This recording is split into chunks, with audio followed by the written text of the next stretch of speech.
Christ in the Beatitudes tells us to take no thought for tomorrow. It's often translated to not be anxious. Don't be anxious about what you shall eat or what you shall drink. But I think a better translation is take no thought. So what is the hand warming help to do? For the person, look, there are basically two kinds of people in the world. There are those people who can come to truth and will come to truth and to God, find their way back. Most people are lost. Everybody is basically lost sheep, but they will find their way back. And then there are some people who won't. They have no interest in it. In fact, it's the farthest thing from their mind. That's the last thing that they want, is to find the truth. They don't want to know the truth. They want to, what do they want to do? They want to play God. They want to be God. And so they're not going to come right out and say it usually, but basically they don't like the truth. And whenever you steer the topic towards something meaningful, they try to change the subject. If they're not interested, they find it boring or they find it threatening. But that's a topic for another video. Right now, I want to focus on hand warming. So now let's forget about the people who have no interest in truth and don't want to find it, and they don't like it, and they're never going to find their way back. Let's talk about people who could find their way back, but they're not finding their way back because maybe, number one, they're not ready yet.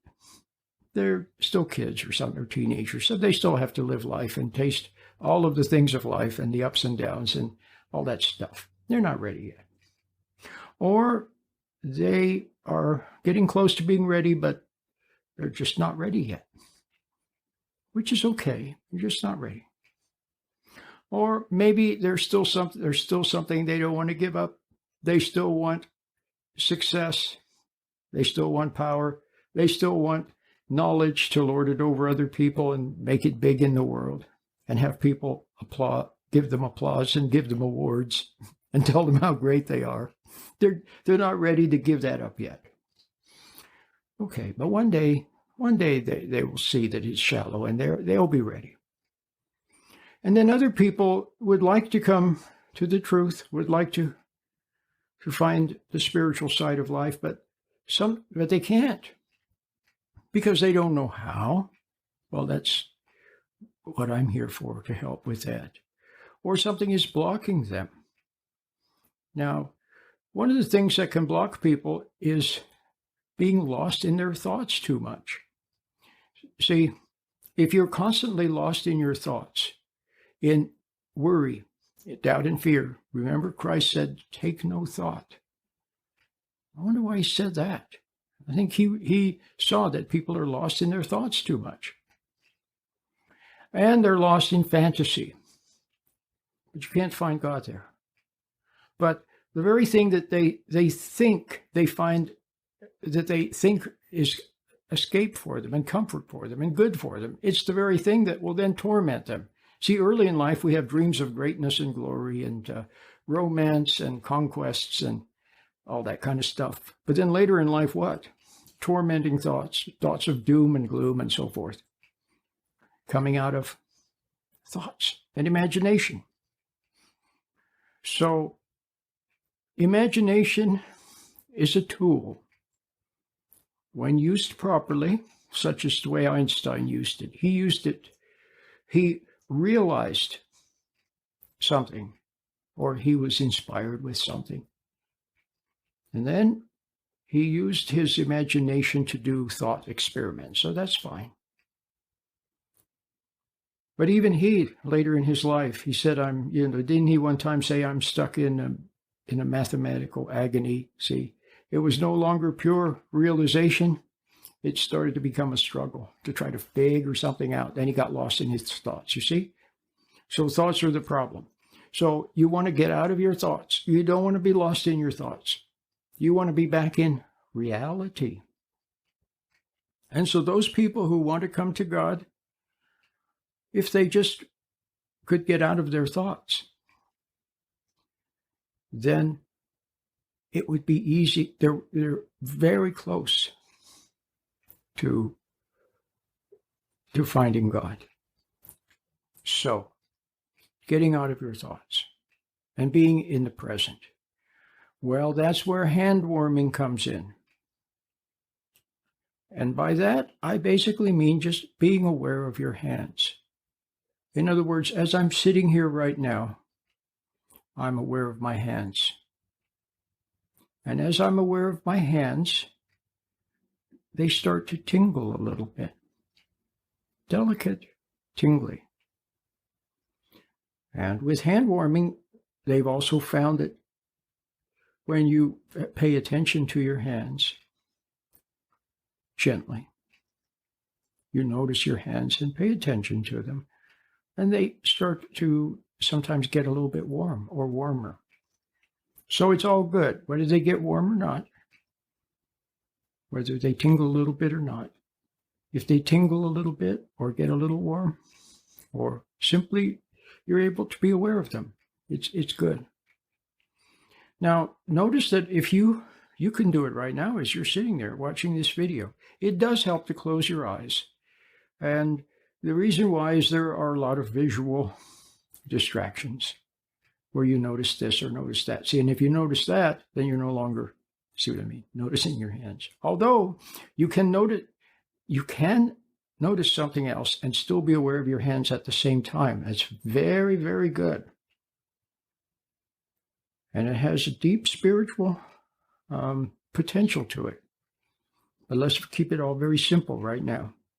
You can be, if you, right now, either with your eyes open or closed, become aware of your hands. You can become aware of one hand, your right hand if you like, or your left hand if you like, or both hands.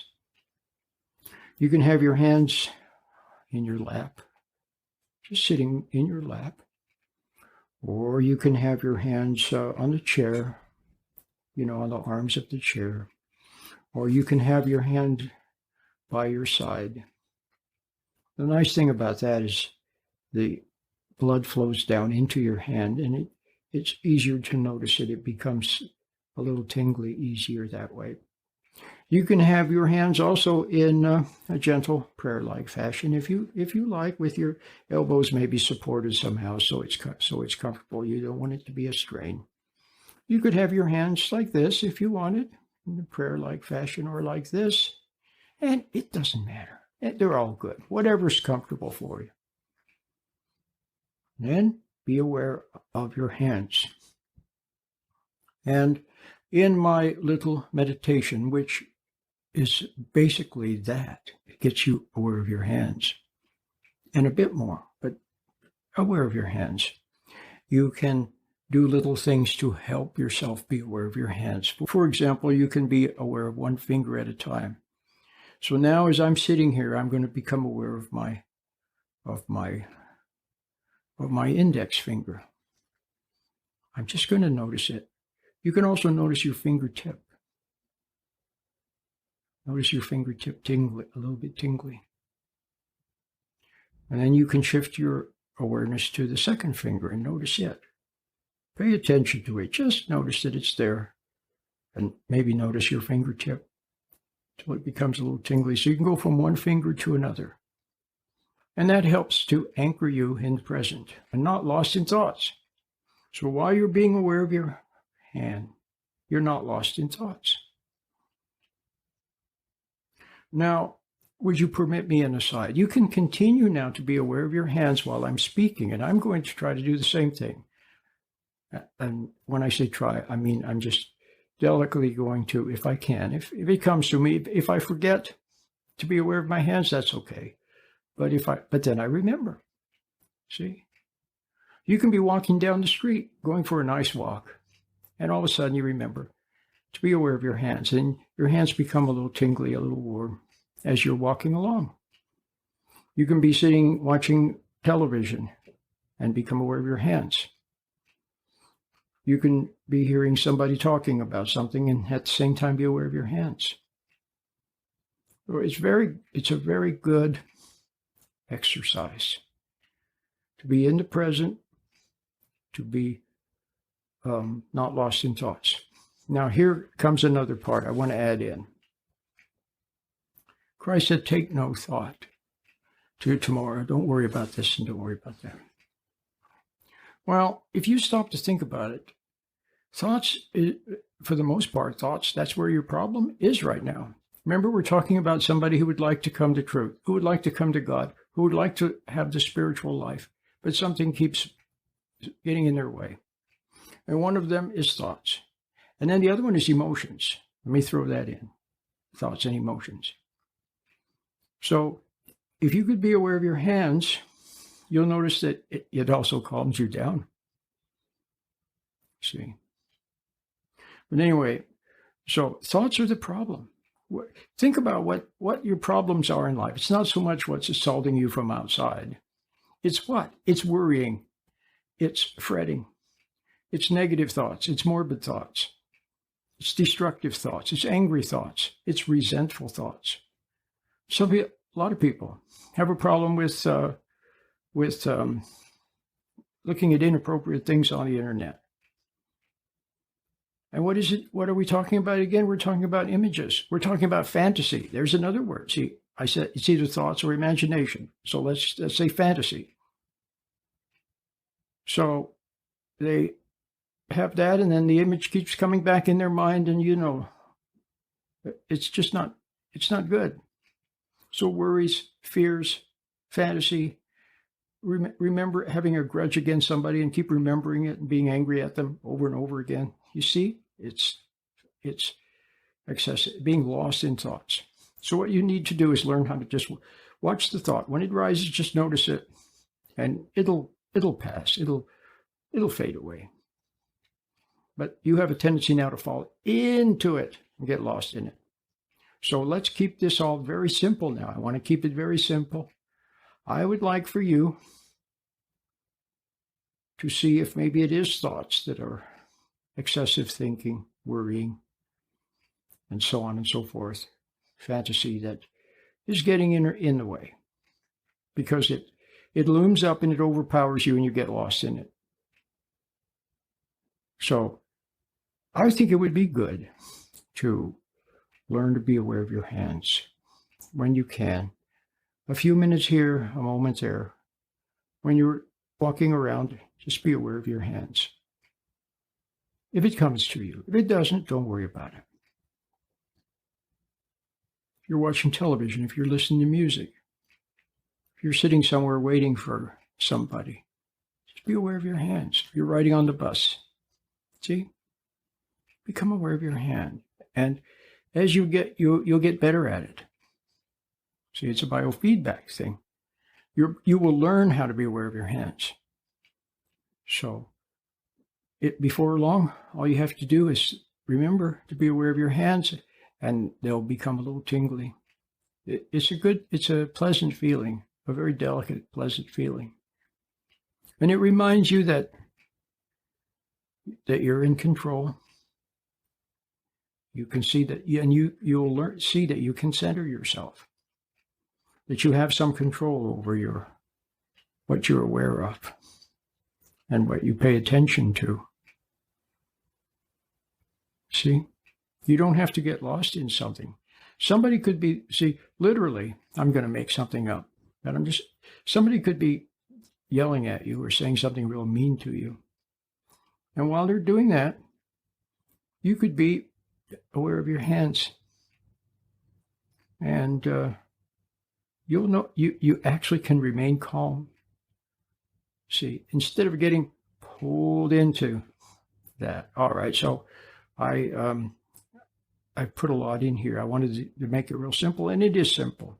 It is simple. Just learn to be aware of your hands from time to time as the day goes by. Become aware of your hands. I think it'd be very, very nice, very helpful. Keep it simple. Don't try to make anything happen. Let it happen naturally. If you think of being aware of your hands, very nice. Then just be aware of your hands, even if only for a few seconds. And pretty soon you'll find that as soon as you do, they start to tingle a little bit or feel a little warm. It's very nice.